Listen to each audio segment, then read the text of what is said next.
할렐루야, 내려온 주일 아침입니다. 우리 시간 다 같이 자리에 일어나셔서 하나님께 찬양과 경배 올려드리도록 하겠습니다.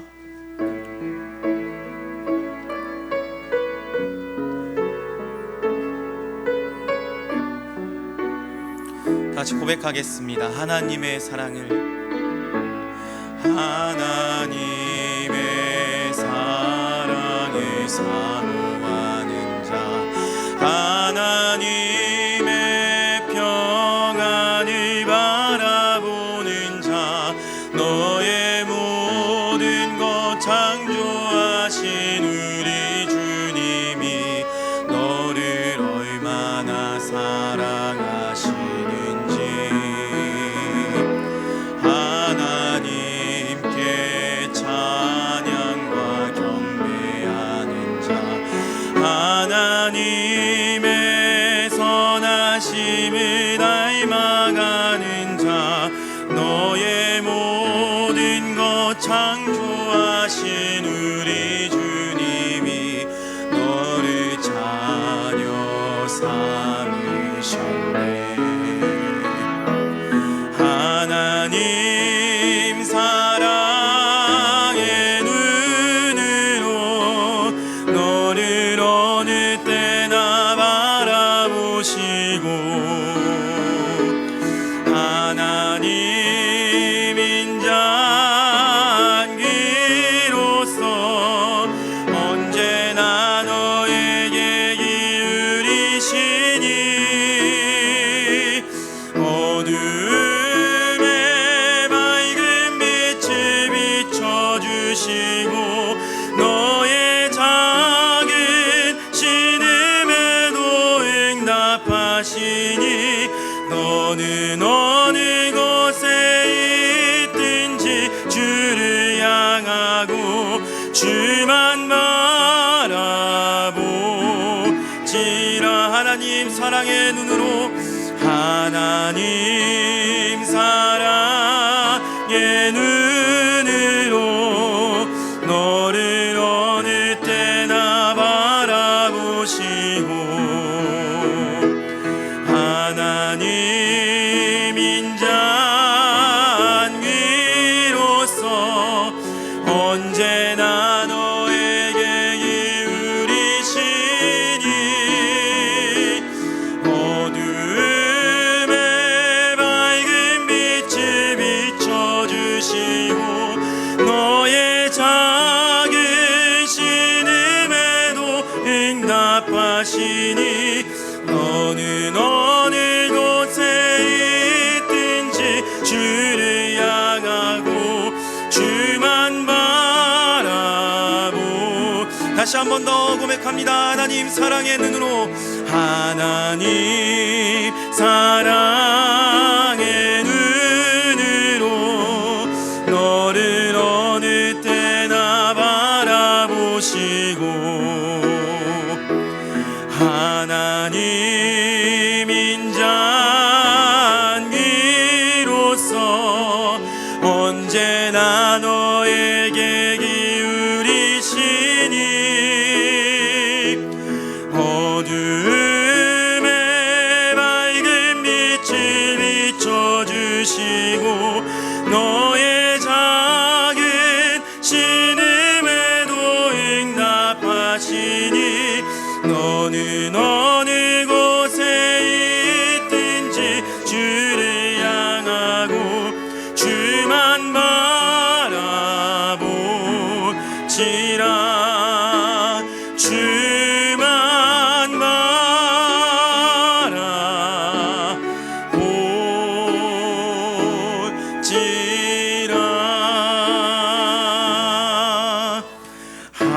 하나님의 크신 사랑 하늘에서 내리사 우리 맘에 항상 계셔 온전하게 하소서.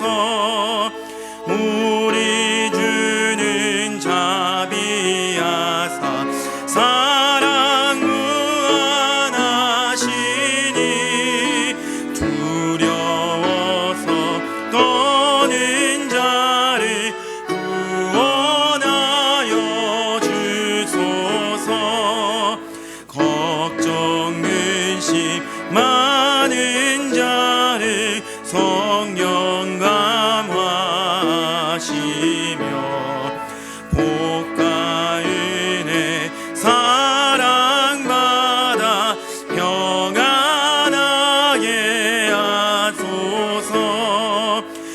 처음과 끝이 되신 주님 항상 인도하시소 마귀 유혹받는 것을 속히 끊게 하소서 전능하신 아버지여 주의 능력 주시고 우리 맘에 임하셔서 떠나가지 마소서 주께 영광 항상 돌려 천사처럼 섬기며 주의 사랑 영영토록 찬송하게 하소서 우리들이 거듭나서 힘이 없게 하시고 주의 크신 구원받아 온전하게 하소서 영광에서 영광으로 천국까지 이르러 크신 사랑 감격하여 경배하게 하소서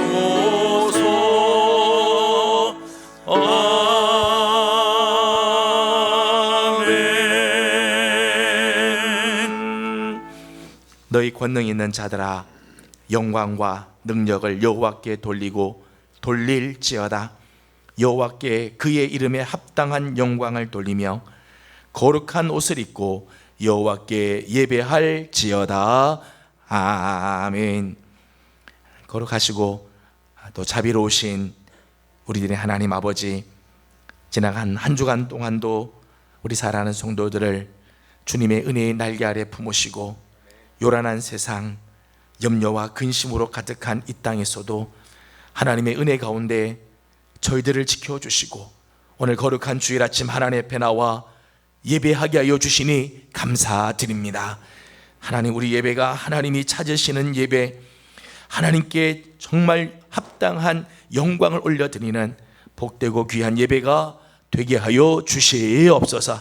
한 주간 동안 분주했던 우리의 마음들을 다 내려놓고 얽매이기 쉬운 죄악들을 다 내려놓기를 원합니다. 주의 보혈로 깨끗하게 씻어주시고 성령으로 기름 부어주셔서 영과 진리로 드려지는 예배가 되게 하여 주시옵소서. 오늘 하나님께서 주시는 거룩한 은혜가 우리 사랑하는 성도들 가운데 넘쳐나도록 하나님 은혜 주시기를 간절히 바라옵고 예수 그리스도의 이름으로 기원하옵나이다.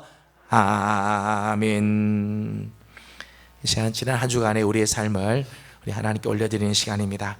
우리 하나님 말씀 안에 거하지 못한 것, 주의 뜻을 알고도 행하지 못했던 우리 연약함들, 우리 안에 여전히 남아있는 이 쓴뿌리들을 주님 앞에 올려놓기를 원합니다. 다 같이 침묵 가운데 참여의 기도를 드리겠습니다.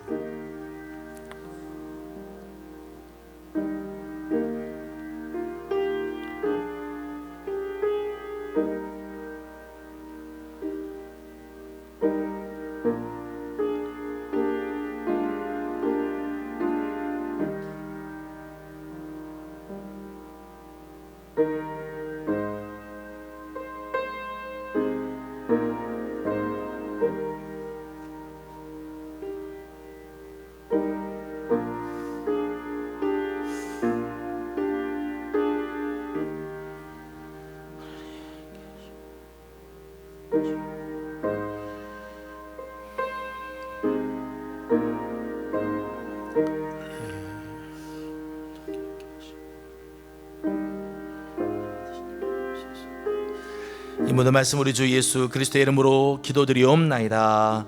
아멘. 그가 우리를 흑암의 권세에서 건져내사 그의 사랑의 아들의 나라로 옮기셨으니 그 아들 안에서 우리가 속량 곧 죄 사함을 얻었도다. 아멘. 다 같이 사도신경으로 우리의 신앙을 함께 고백합니다. 나는 전능하신 아버지 하나님 천지의 창조주를 믿습니다. 나는 그의 유일하신 아들 우리 주 예수 그리스도를 믿습니다. 그는 성령으로 잉태되어 동정녀 마리아에게서 나시고 본디오 빌라도에게 고난을 받아 십자가에 못 박혀 죽으시고 장사된 지 사흘 만에 죽은 자 가운데서 다시 살아나셨으며 하늘에 오르시어 전능하신 아버지 하나님 우편에 앉아 계시다가 거기로부터 살아있는 자와 죽은 자를 심판하러 오심니라. 나는 성령을 믿으며 거룩한 공교회와 성도의 교제와 죄를 용서받는 것과 몸의 부활과 영생을 믿습니다. 아멘.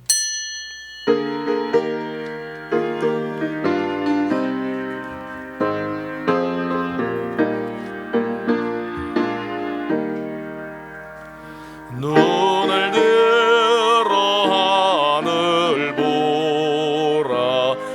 어지러운 세상 중에 곳곳마다 상한 영의 탄식 소리 들려온다.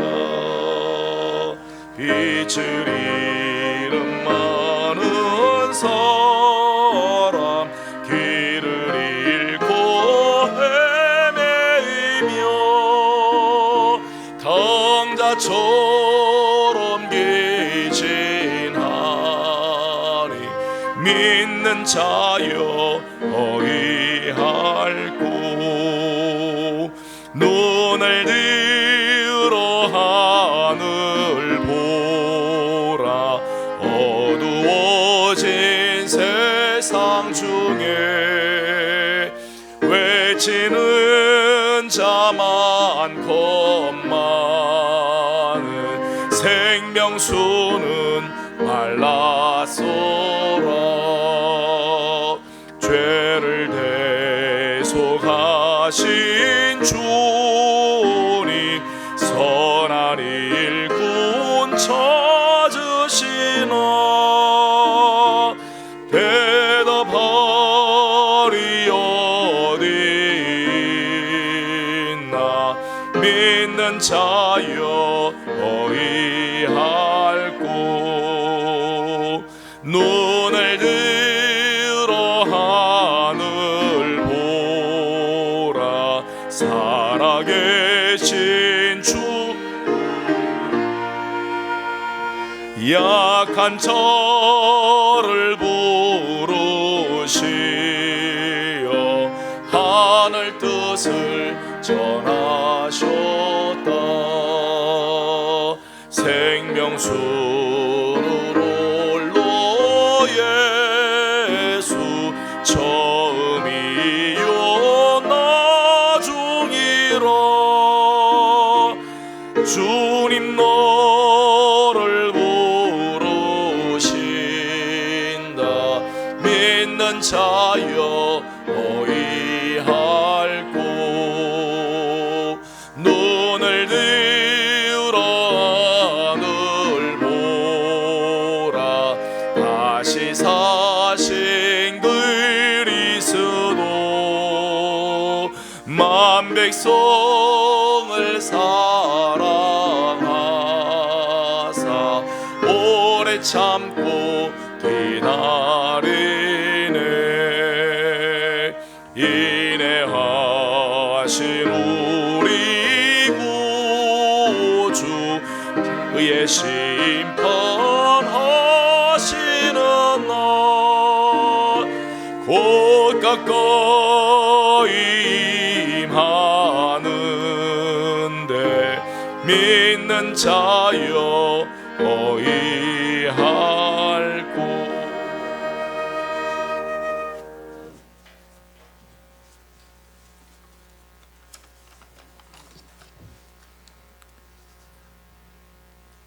의의 자리로 인도하신 주님 감사합니다. 찬송 받으시기에 합당하신 하나님 아버지, 이 시간 우리의 마음과 뜻과 정성을 모아 하나님을 찬양하오며 그 은혜에 감사드립니다. 하나님의 은혜가 없었다면 저희는 아직도 세상에서 죄악의 문제를 해결하지 못하고 인생의 근원을 알지도 못했을 것이며 우리의 소망도 찾지 못했을 것입니다. 어리석게 살아갈 수밖에 없는 저희들에게 은혜를 베푸셔서 자녀 삼아 주시고 지금까지 인도하여 주시니 감사드립니다. 사랑하는 주의 자녀들을 위한 성전으로 불러주셨사오니 이 시간이 오직 말씀 충만, 은혜 충만, 성령 충만으로 가득할 수 있는 복된 자리가 되게 역사하여 주시옵소서. 이제 새일의 저녁 기도회가 한 주 남았습니다. 회복과 부흥이라는 주제로 우리가 시작하고 달려왔습니다.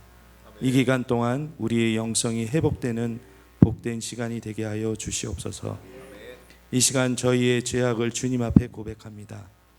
주님이 우리의 욕심과 고집, 믿음 없음을 용서하여 주시옵소서.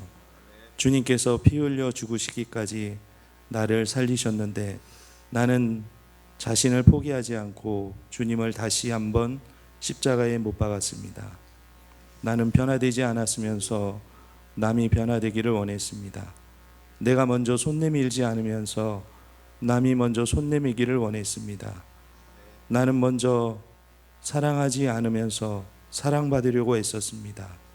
오 주님, 우리를 주의 은혜로 녹여주시고 주의 손으로 고쳐주시며 주의 은혜로 변화시켜 주시옵소서. 이 나라가 하나 되게 하옵소서. 주님, 이 나라와 이 사회를 위하여 기도합니다. 정치나 경제, 사회 모든 분야에서 모두를 자기 살 길을 찾기 위해 서로를 원수처럼 여기고 대립하고 있습니다.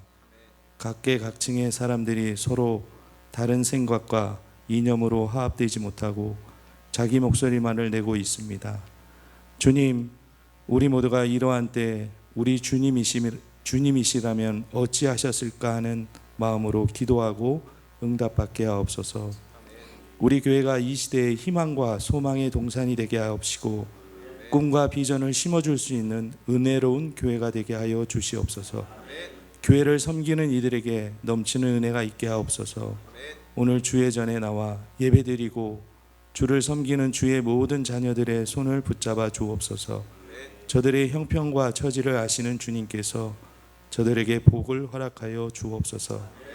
예명 중찬단의 찬양을 기쁘게 받으시고 그들의 찬양이 곧 자신들의 신앙 고백이 되게 하옵소서.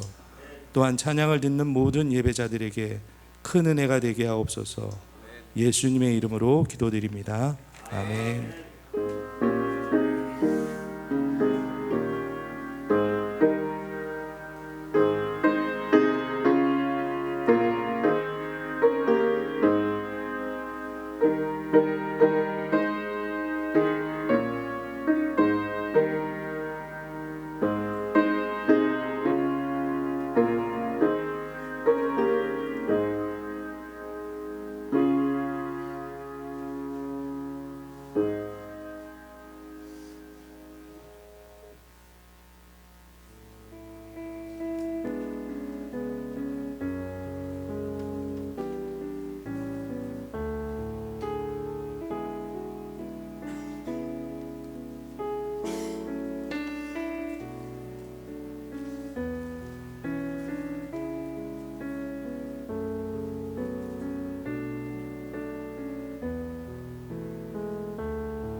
다 같이 일어나서 오늘 우리에게 주신 하나님의 말씀을 함께 보겠습니다.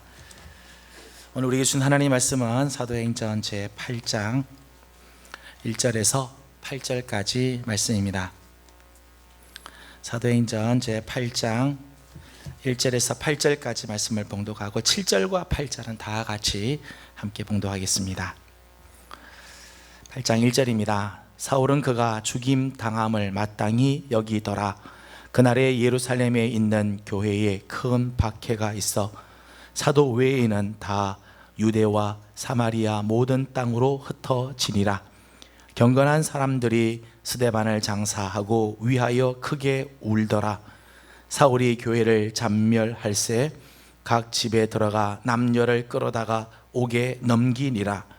그 흩어진 사람들이 두루 다니며 복음의 말씀을 전할새 빌립이 사마리아 성에 내려가 그리스도를 백성에게 전파하니 무리가 빌립의 말도 듣고 행하는 표적도 보고 한 마음으로 그가 하는 말을 따르더라. 많은 사람에게 붙었던 더러운 귀신들이 크게 소리를 지르며 나가고 또 많은 중풍병자와 못 걷는 사람이 나으니 그 성에 큰 기쁨이 있더라. 아멘.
예명기 소식 알려드렸습니다. 주보를 잘 참조해 주시고 다음 주일은 저희 전 교인이 이제 총동원해서 우리 함께 예배를 드리는 주일로 정했습니다. 그동안 여러 가지 이제 환경들과 또 상황들이 있어서 하나님 앞에 나와 예배하지 못했던 우리 성도들이 다음 주에는 다 같이 모여서 예배함으로 우리의 신앙들이 다시 회복이 되는 그런 은혜가 있기를 원합니다. 이를 위해서 우리는 계속해서 세일의 저녁 기도회를 하고 있습니다. 벌써 2주간이 지나고 이제 마지막 한 주간이 됐습니다. 끝까지 기도에 전념해 주시고 우리 개인, 우리 신앙과 우리 가정과 또 교회의 회복의 역사들이 일어나도록 기도해 주시기를 바랍니다. 특별히 이번 주 금요일은 연합구역 예배로 드리는데 이번 주 금요일은 세일의 저녁 기도의 마지막 날이기도 하고 다음 주일이 또 성령 강림 주일이기도 합니다. 그래서 성령님을 사모하면서 찬양 집회로 저희가 드리기로 준비를 하고 있습니다. 가급적 많은 분들이 또 와서 함께 찬양하고 하나님을 높여드리는 귀한 시간이 될 수 있도록 힘을 모아주시면 감사하겠습니다. 오늘 오후 예배는 구역별 모임으로 예배를 드리게 됩니다. 구역자님들 기억하시고 구역 식구들 오후에는 다 들어오고 특별히 각 구역들마다 품고 있는 나라 그리고 선교사님 기도 제목들을 이제 다 드립니다. 구역자님 중에 아직 받지 못하신 분들은 예배 마치시고 받아주시고 오후 예배 때는 각 구역들마다 우리 선교사님들을 위해서 또 우리가 품고 있는 각 나라들을 위해서 기도하는 시간을 갖도록 해주시기 바랍니다. 내일 함해노예 정기 노회가 모이게 됩니다. 대전에 있는 한남대학교에서 하루 이제 모이게 됩니다. 무사히 갔다 올 수 있도록 또 우리 총대 장로님들 무사히 다녀올 수 있도록 우리 또 기도해 주시면 감사하겠습니다. 이번 노회에서는 여러 가지 많은 결정할 것들이 있는데 우리 식구들이 잘 진행되도록 또 중보하고 기도해 주시기 바랍니다. 성경 읽기 성경 필사가 계속해서 진행되고 있습니다. 성경 필사는 다음 주까지 우리 식구들이 가급적 다 쓰셔서 제출해 주시면 감사하겠습니다. 기타 다른 광고는 주보를 참조해 주시면 감사하겠습니다. 옆에 있는 분들 함께 인사하고 하나님 말씀을 나누도록 합니다. 하나님의 은혜가 여러분과 함께 하길 바랍니다. 하나님의 은혜가 여러분 모두에게 함께 하시길 바랍니다. 미국 신학자 중에 라이놀드 리버라고 하는 분이 계신데 이분이 쓴 평온을 위한 기도 또는 평온을 비는 기도라고 하는 유명한 기도문이 있습니다. 그 기도문은 이렇게 되어 있습니다. 주여 우리에게 우리가 바꿀 수 없는 것은 평온하게 받아들이는 은혜와 바꾸어야 할 것은 바꿀 수 있는 용기 그리고 이 둘을 분별하는 지혜를 허락하소서. 참 지혜로운 기도라고 생각을 합니다. 우리가 어떤 상황을 만났을 때 바꿀 수 있는 상황이 있는가 하면 바꿀 수 없는 상황이 있습니다. 그런데 바꿀 수 있음에도 불구하고 가만히 아무것도 하지 않는 것은 게으른 태만이고 또 바꿀 수 없는 걸 가지고 끝까지 끌탕을 하는 것 그것은 헛된 수고지요. 그래서 지혜가 필요한 것입니다. 바꿀 수 있을 때는 최선을 다하여 바꿔야 하죠. 하지만 바꿀 수 없는 상황은 이 상황을 어떻게 받아들여야 할 것인가를 고민하고 생각해야 합니다. 오늘 본문은 예루살렘 교회가 박해를 받았을 때의 일입니다. 1절 중반부터 보게 되면 예루살렘 교회의 상황을 이렇게 소개를 하죠. 1절을 다 같이 함께 읽어보도록 합니다. 시작. 그날에 예루살렘에 있는 교회에 큰 박해가 있고 서도 외에는 다 유대와 사마리아 모든 땅으로 흩어지니라. 아멘. 예루살렘 교회에 큰 박해가 왔다는 거예요. 2절과 3절의 말씀을 보게 되면 스데반 집사의 죽음의 사건이 있습니다. 사울은 본격적으로 교회를 잔멸하고 남녀 성도들을 잡아다가 옥에 넘기는 일들을 하게 됩니다. 이로 인하여서 사도를 제외하고는 모두가 사방으로 흩어지게 되었습니다. 지금 사도행전 8장을 보게 되면 초대교회가 지금 한참 부흥하고 있었던 시점이죠. 3,000명이 세례를 받고 한 번에 5,000명이 회심하여 예수의 제자가 되어서 제자의 수가 심히 더 많아지게 되고 허다한 제사장의 무리가 이 복음의 도에 복종하는가 하면 예루살렘과 그리고 유대와 사마리아에 있는 여러 교회들이 다 든든하게 지고 또 그 수가 많아지게 되었다는 거예요. 그런데 교회가 갑자기 더 이상 모일 수가 없게 되고 다 뿔뿔이 흩어져야 하는 상황을 맞이하게 되었다는 거예요. 한참 교회가 지금 막 커져가고 부흥하는 그때 교회는 더 이상 모일 수가 없어. 다 흩어져 버리는 상황이 됐어요. 초대교회로서는 최대의 위기를 만났다고 할 수 있을 것입니다. 그때 이 예루살렘 교회에 흩어진 성도들은 이 상황을 어떻게 대하였는가? 오늘 우리가 함께 나눌 말씀의 주제입니다. 자, 여러분 같으면 이런 상황에서 무엇을 하였을 것 같습니까? 여러분 같으면 이런 상황을 만났을 때 여러분은 어떻게 했을 것 같습니까? 막 신앙적인 회의가 막 찾아 들어와서 야, 뭐 이게 하나님 믿으나 마나네, 뭐 그런 회의에 빠지겠습니까? 혹 어떤 분들은 두려움에 사로잡혔을지도 모릅니다. 아, 예수 믿다가 큰일 나겠다. 아니면 이런 상황이 막 짜증이 나고 원망스러운 마음이 막 올라올 수도 있을 것입니다. 신앙생활이 막 위축이 되고 야, 신앙생활 이렇게 열심히 하면 안 되겠다. 쥐 죽은 듯이 조용히 은신해야 되는 것 아닌가, 이런 고민을 할지도 모르겠습니다. 이런 상황에서 교회는 무엇을 해야 한다고 생각을 하십니까? 여러분, 교회는 이럴 때 어떻게 해야 할까요?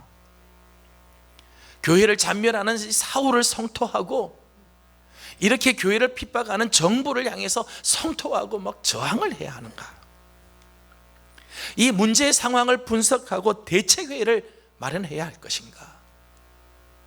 소위 말하는 이 비대위 비상대책위원회를 조직해서 이 문제를 타결하도록 힘을 모아야 되는가?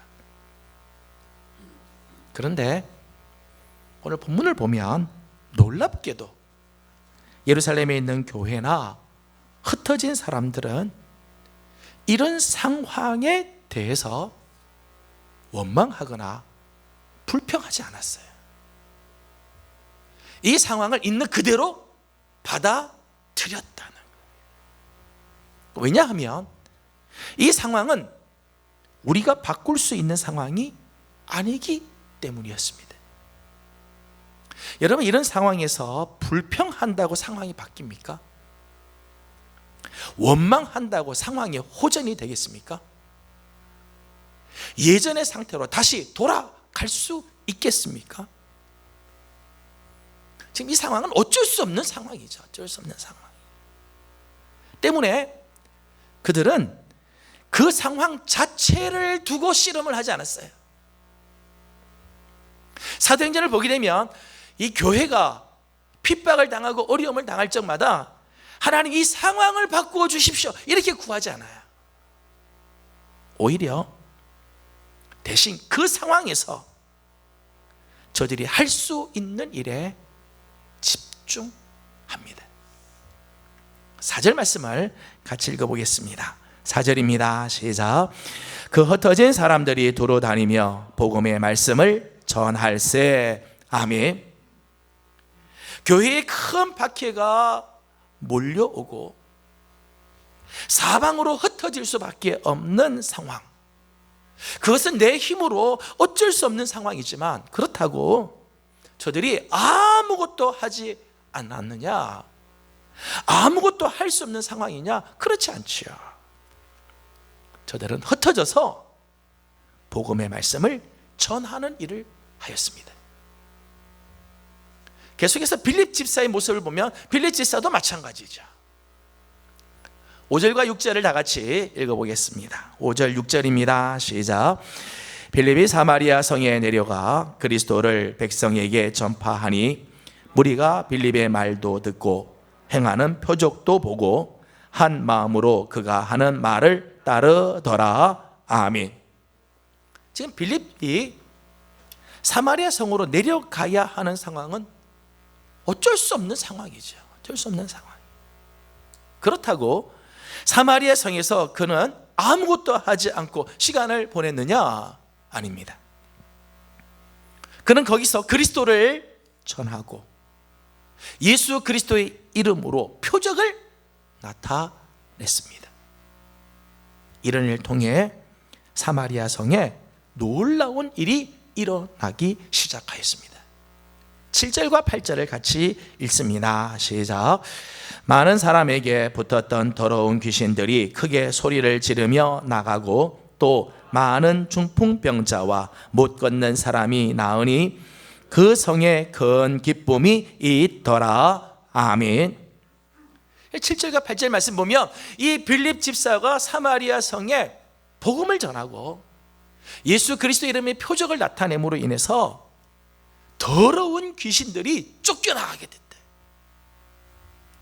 중풍병자, 못 걷는 사람, 그들에게 놀라운 치유의 역사가 일어나게 됐다. 사마리아 성에는 큰 기쁨이 있었다 말씀합니다.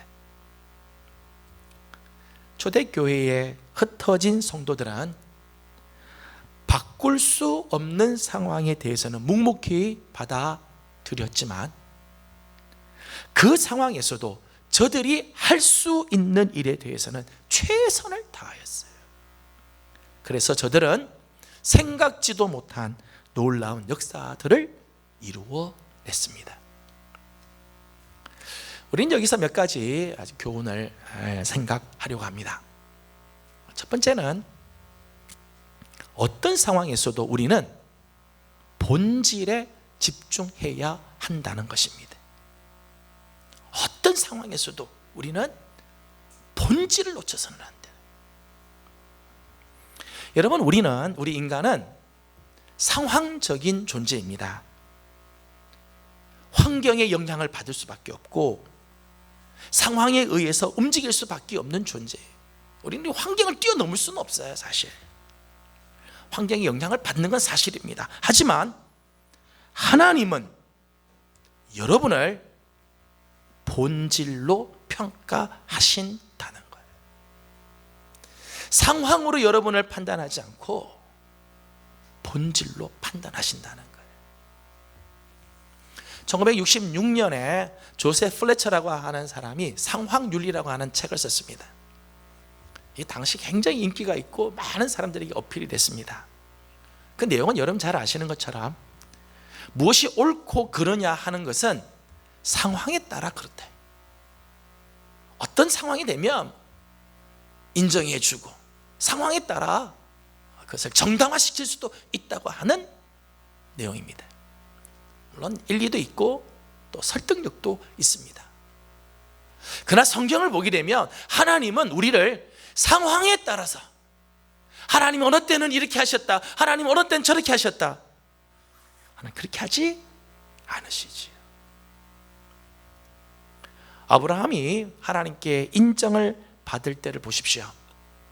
창세기 22장 12절 말씀을 보면 사사가 이르되 내가 내 아들 내 독자까지도 내게 아끼지 아니하였으니 내가 이제야 내가 하나님을 경외하는 줄을 아노라. 만일 아브라함이 모리아 산까지는 갔지만 끝내 거기서 그의 아들 이삭을 번제로 드리지 못했다면 상황적으로는 이해할 수 있을 겁니다. 아버지의 이 부정, 아버지의 이 심정으로 어떻게 아들을 죽일 수 있겠느냐? 아마 아브라함이 죽이지 못해도 우리가 상황적으로는, 인간적으로는 이해할 수 있을 것입니다. 하지만 하나님께 인정받지는 못했을 거예요. 믿음의 조상이 되고 아브라함의 하나님 이렇게 나오지 못할 거예요. 하나님의 벗이라는 칭호를 받지 못했을 것입니다. 하지만 자신의 사랑하는 이 독자를 번제로 드려야 하는 상황에서 자신의 감정을 쫓아가지 않고 환경을 쫓아가지 않고 하나님의 말씀을 선택했기 때문에 하나님께서는 그의 믿음을 인정해 주셨던 것이지. 예수님께서 가야바의 뜰에 잡혀갔을 때 멀찍이 따르던 베드로는 그날 밤 사람들 앞에서 예수님을 모른다고 3번이나 부인하고 또 맹세도 하고 저주까지 하였습니다. 당시 베드로의 상황은 충분히 이해가 됩니다. 저라도 그 상황에서는 베드로와 별로 다르지 않았을 것 같아요. 상황적으로 보게 되면 이해가 갈 수가 있죠. 하지만 그것은 우리 주님을 기쁘시게 해드리지 못하며 신앙의 양심에도 떳떳하지 못한 거죠. 상황적으로는 이해가 돼도 주님 앞과 내 신앙의 양심 앞에서는 떳떳하지 못한 거예요. 이 일로 인해 베드로는 깊은 신앙의 상처를 받습니다. 마태복음 26장 75절 말씀 보면 밖에 나가서 심히 통곡하였다. 통곡, 마음에 깊은 상처가 생기는 거죠. 요한복음 21장 3절 말씀을 보게 되면 베드로는 부활하신 주님을 보고도 갈릴리로 가서 나는 고기 잡겠다. 갈릴리 고기 잡으러 떠나가. 사랑하는 여러분, 어떤 상황에서도 신앙의 본질을 놓쳐서는 안 되는 거예요. 힘들어도 본질을 붙잡아야 합니다. 한문에 이런 말이 있습니다. 농부아사 침궐종자. 제가 중학교 때인지 고등학교 때인지 이렇게 배웠던 것 기억이 납니다. 농부아사 침궐종자란 말은요, 농부는 굶어 죽어도 종자는 베고 죽는다. 씨앗, 종자 씨앗은 그거 먹으면 며칠은 견딜 수 있지만은 농부에게 있어서 이 종자는 본질이라는 거예요. 내가 굶어 죽는 한이 있어도 이거 절대 먹지 않는다.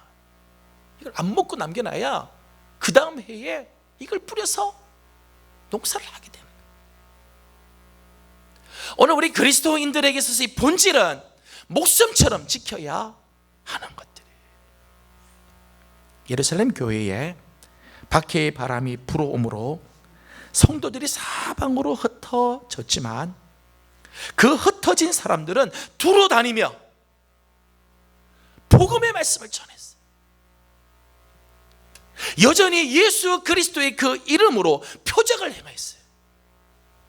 수많은 영적 전쟁을 계속해서 치렀습니다. 여러분, 상황은 변하여도 교회의 본질, 신앙의 본질은 놓치지 않았다는 거예요. 여러분, 상황은 바뀝니다.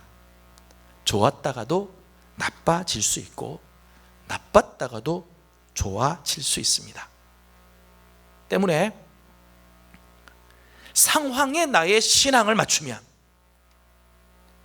우리 신앙은 늘 요동치는 바다 물결같이 정함이 없게 될 것입니다. 저는 우리가 어떤 상황에서도 교회는 본질에 집중하고 성도들은 기본에 충실한 자들이 되기를 주님의 이름으로 소망합니다. 어떤 상황에서도 교회가 지켜야 할 건 지켜야 돼요. 성도들이 붙잡아야 할 것은 붙잡아야 돼요. 하나님께서 지켜야 할 우리 신앙의 본질, 교회 본질을 놓쳐서는 안 되지요.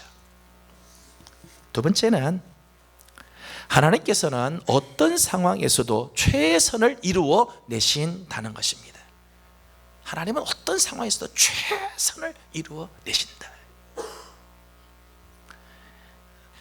작년인가요? 올해 초인가요?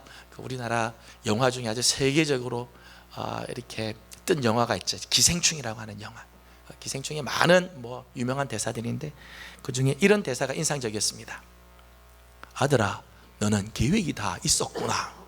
그런 대사가 있습니다. 아들아, 너는 계획이 다 있었구나. 여러분, 하나님께서는 여러분을 향한 계획이 다 있으심을 믿으시기를 소망합니다. 여러분, 사람의 계획은요 틀어질 수 있어요. 사람의 계획은 원하는 대로 가지 않을 수 있어요. 하지만 하나님의 계획은 실수가 없습니다.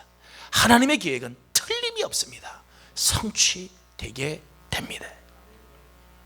예루살렘 교회에게는 이 상황이 너무나 힘든 상황이었을 것입니다.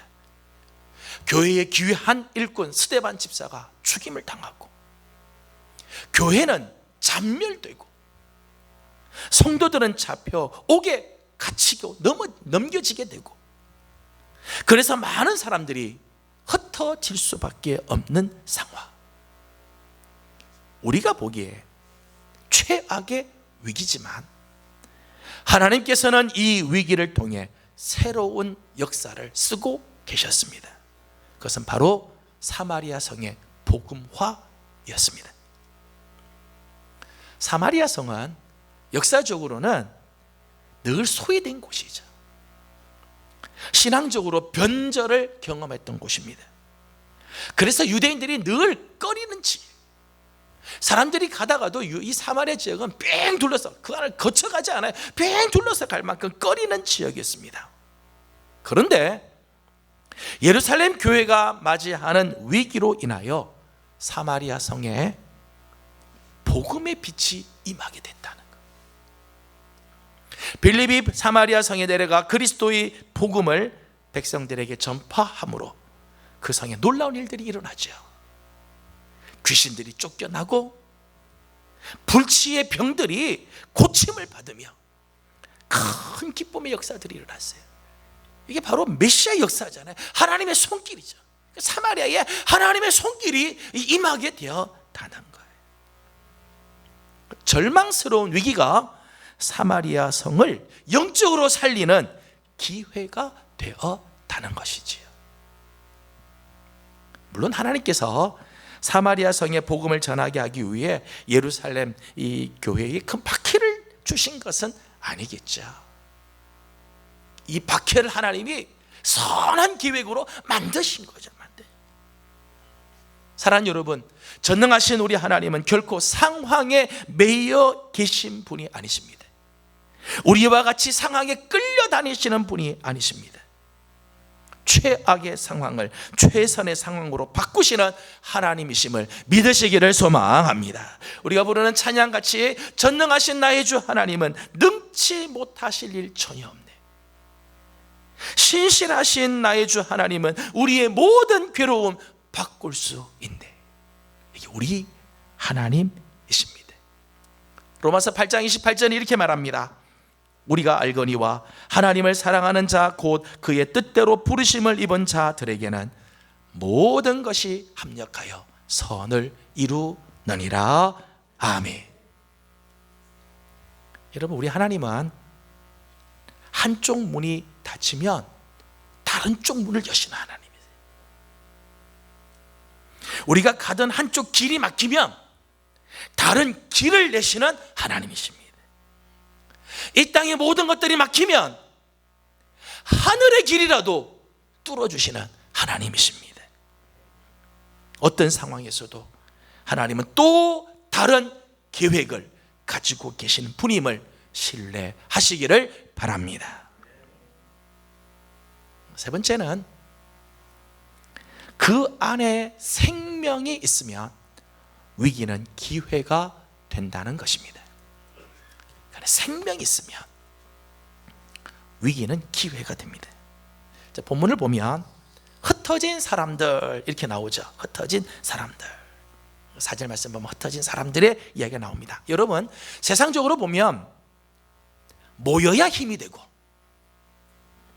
모여야 무슨 일이라도 할 수 있지 않겠습니까? 흩어진 사람들이 무엇을 할 수 있겠어요? 흩어져서 뭘 할 수 있겠습니까? 그런데 사도행전을 보면 이 흩어진 사람들을 통해 복음의 역사가 계속 이어져 나갑니다. 예수님께서 제자들에게 약속하신 것 같이 예루살렘과 온 유대와 사마리아와 땅끝까지 당신의 증인이 되는 역사가 일어납니다. 그 이유가 뭘까요? 흩어진 사람들을 헬라어로는요 디아스 파렌테스 그렇게 썼어요. 디아스 파렌테스. 디아스 파렌테스라고 하는 이 말은요 디아스포라에서 파생된 말이에요. 디아스포라. 그럼 잘 많이 들어본 말씀이죠. 디아스포라. 그러니까 디아스포라라고 하는 말은요 무슨 뜻인가 하면 사방으로 날아간 씨앗 그런 뜻이에요. 사방으로 흩어진 씨앗, 이 디아스포라의 뜻이. 거기서 이제 파생된 말이죠.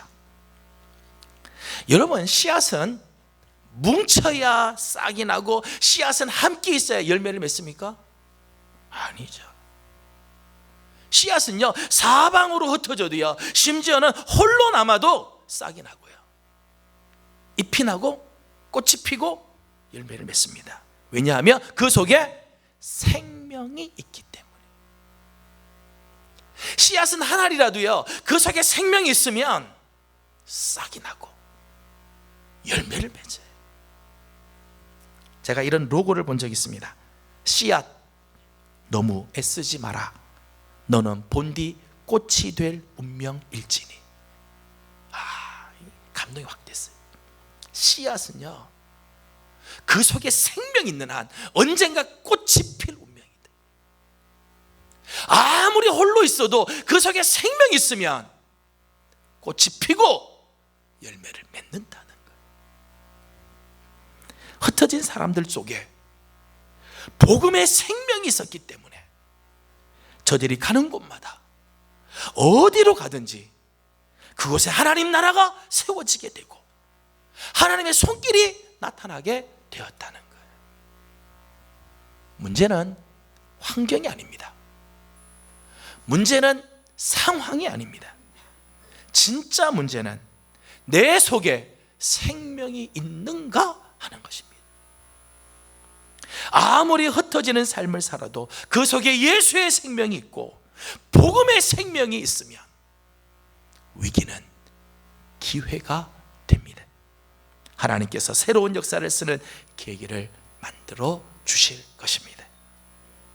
말씀을 맺습니다. 올해 전 세계가 마주하는 최대의 변수는 역시 코로나19일 것입니다. 이 코로나19로 인해 세상은 생각지도 못한 엄청난 지각 변동을 경험하게 됐습니다. 우리나라만이 아니라 지금 전 세계가 경제적인 붕괴가 일어나게 되고 사회적, 심리적인 집단 불안 상태가 일어났습니다. 학교의 학생들의 학사 일정이 차질이 생겨서 어떻게 할지 어려운 상황이 되었습니다. 신앙적으로는 위기가 찾아오기 시작했어요. 특별히 교회는 제대로 모여서 예배를 드릴 수도 없는 상황에 이르게 됐습니다. 사회적 거리를 유지해야 하기 때문에 성도들 간에는 교제가 단절되고 세상을 향해서는 전도의 기회가 상실되었습니다. 실질적인 문제에 있어서는 출석 교인들이 줄면서 헌금이 줄고 교회 운영에 차질이 빚어지고 있어요. 생각했던 것보다 훨씬 심각한 위기를 지금 우리 한국 교회는 경험하고 있다는 거예요. 제가 여러 교회를 방문하고 목사님들 만나보면 다 교회들이 정말 생각한 것보다 훨씬 더 심각한 위기를 만나고 있다는 거예요. 자, 이런 상황에서 왜 우리가 이렇게 되었느냐? 이것이 누구의 책임이냐? 지도자는 도대체 이 상황이 올 때까지 뭘 했느냐? 여러분, 이런 질문은요 사실은 의미가 없습니다. 코로나19라고 하는 이 상황은 이미 우리의 힘으로 변경시킬 수 있거나 바꿀 수 있는 문제가 아니에요. 이때 우리가 할 수 있는 질문은, 그렇다면 우리는 지금 무엇을 해야 하며 무엇을 할 수 있는가 하는 거죠. 이런 상황에서 우리 교회는 무엇에 힘을 써야 하냐, 우리 교회가 힘써야 할 부분은 무엇인가 하는 것입니다.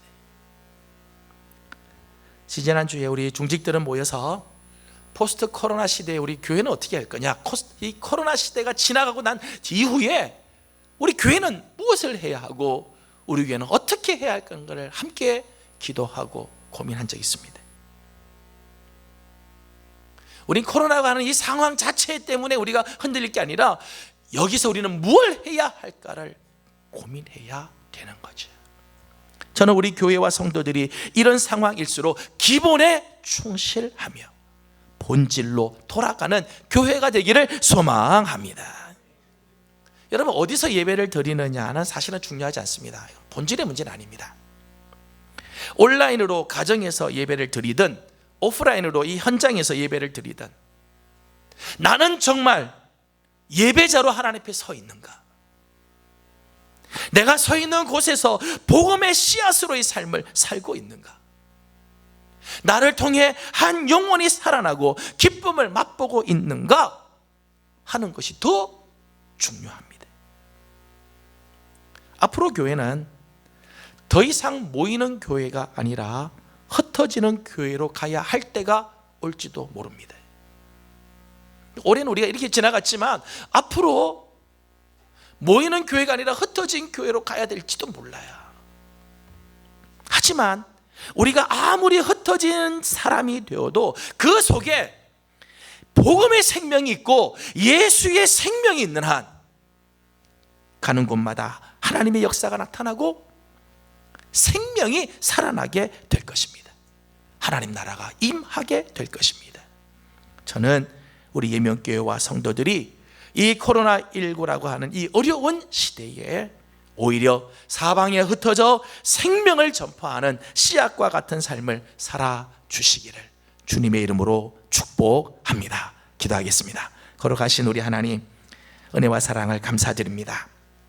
오늘 우리 사랑하는 성도들을 주님 전으로 불러주시고 함께 예배하게 하신 하나님, 오늘 우리가 살고 있는 이 시대가 참 어려운 시대입니다. 많은 하나님, 오늘 우리가 있는 곳에서 정말 예수의 생명을 품고 하나님, 우리가 비록 흩어지는 삶을 살아도 가는 곳마다 하나님 나라를 이루어드리는 일에 쓰임받는 거룩한 씨앗들이 되게 하여 주시옵소서. 예수님의 이름으로 기도드리옵나이다. 아멘. 함께 일어나서 우리 마지막 결단의 찬송을 함께 부르겠습니다. 오소서 진리의 성령님, 찬송합니다.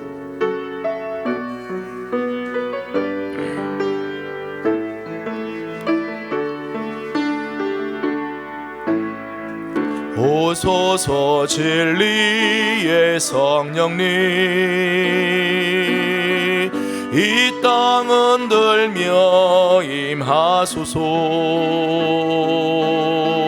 거짓과 탐욕 죄악에 무너지 우리 가슴 정케 하소서.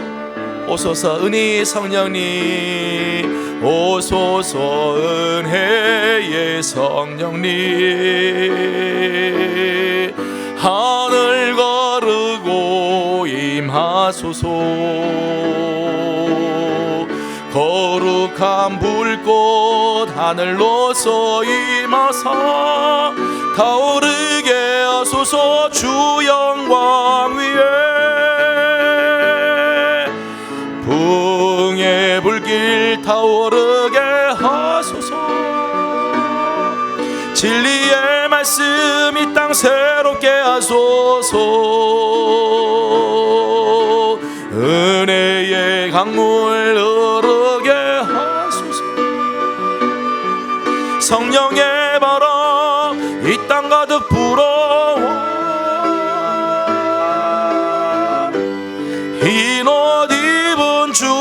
주의 순결한 백성 주의 영광 위에 이제 일어나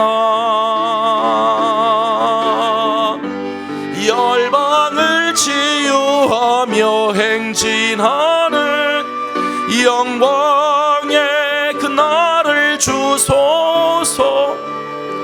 이 시간 우리 다 같이 함께 기도하기를 원합니다. 오늘 우리가 살고 있는 시대가 참 어려운 시기를 우리는 지금 살고 있습니다. 우리의 신앙을 지키고 교회가 세워지기가 참 어려운 시기를 지납니다. 하지만 우리 교회가 본질에 충실하며 우리 성도들이 기본에 충실하고 이 어려운 시기지만 우리 안에 예수의 생명을 품음으로 가는 곳마다 생명을 살리고 예수 그리스도의 생명이 살아나는 이런 거룩한 씨앗의 삶을 살 수 있도록 우리 함께 기도하길 원합니다. 이 시간 다 같이 우리 함께 통성으로 기도드리도록 합니다. 기도하겠습니다. 걸어가시고 자비하신 아버지 하나님 감사합니다. 하나님 오늘 우리 성도들을 하나님께서 불러주시고 하나님의 은혜로 함께 하신 하나님, 예루살렘 교회의 박해가 임함으로 많은 사람들이 사방으로 떠졌지만 가는 곳마다 복음의 역사들이 일어나고 생명의 사건들이 일어나며 하나님 나라가 임하였던 것을 봅니다. 하나님 오늘 우리가 살고 있는 이 시대가 어려운 시기고 하나님 정말 함께 모이기조차가 어려운 시기지만 하나님 사랑하는 성도들 속에 생명의 역사가 있고 복음의 능력이 있게 하여 주셔서 가는 곳마다 하나님 살아나는 역사가 있게 하시고 머무는 곳마다 하나님 나라가 임하며 주의 뜻을 이루어드리는 하나님 역사들이 나타나도록 하나님 축복하여 주시고 하나님 우리 교회와 성도들을 통해서 하나님 이 땅에 주님 나라가 이루어지는 역사가 있게 하여 주옵소서. 흰옷 입은 주의 순결한 백성, 흰옷 입은 주의 순결한 백성 주의 영광 위에 이제